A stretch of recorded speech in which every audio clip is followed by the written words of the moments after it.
जी sir, मैं जरा office में थोड़ा बिजी था, मैं अभी फारिग हुआ हूँ। जी शुरू से बताइएगा क्या कह रहे हैं आप, मेरी समझ में नहीं आया था।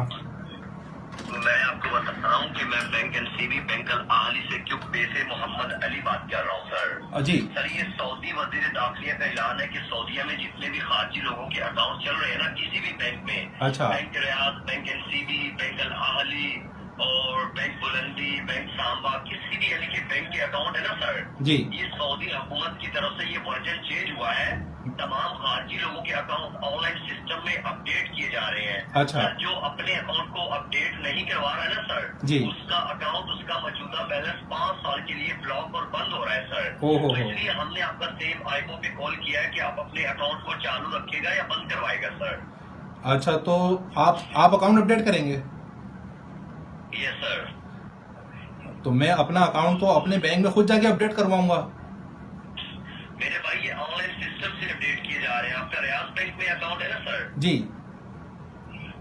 इंशाल्लाह अकाउंट आपका ऑनलाइन सिस्टम में अपडेट किया जाएगा। तो बैंक रियाज का आपके पास आपका इकामा नंबर मौजूद है ना सर?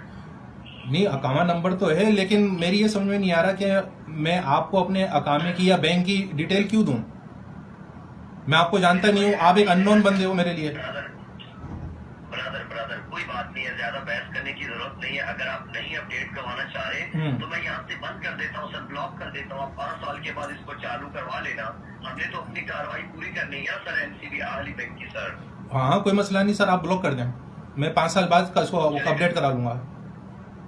कोई बात नहीं, अगर अपडेट करवाना चाह रहे हैं तो मैं यहाँ से कर देता हूँ। अगर 5 साल के बाद करवाना चाह रहे हैं तो मैं बंद कर देता हूँ सर। हाँ, बंद कर दें, कोई बात नहीं। ओके, बैंक रियाज का जो आपके पास एटीएम कार्ड है वो मैं ब्लॉक कर दूं सर? हाँ, कर दें, कोई मसला नहीं। चलिए ठीक है, मैं इसको बंद कर रहा हूँ। ओके जनाब, ओके।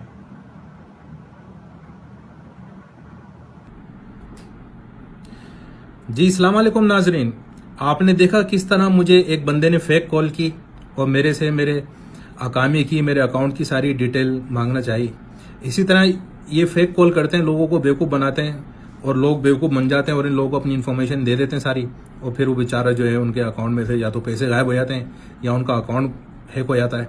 तो काइंडली इस तरह की कॉल जब भी आप रिसीव करें, कभी भी अपने अकामे की इन्फॉर्मेशन, अपने अकाउंट की information, ATM card, debit card जो भी आपके पास है, इनके साथ बिल्कुल भी शेयर ना करें और इस मैसेज को ज़्यादा से ज़्यादा शेयर करें। बहुत बहुत शुक्रिया, दुआ में याद रखें। अल्लाह हाफिज़।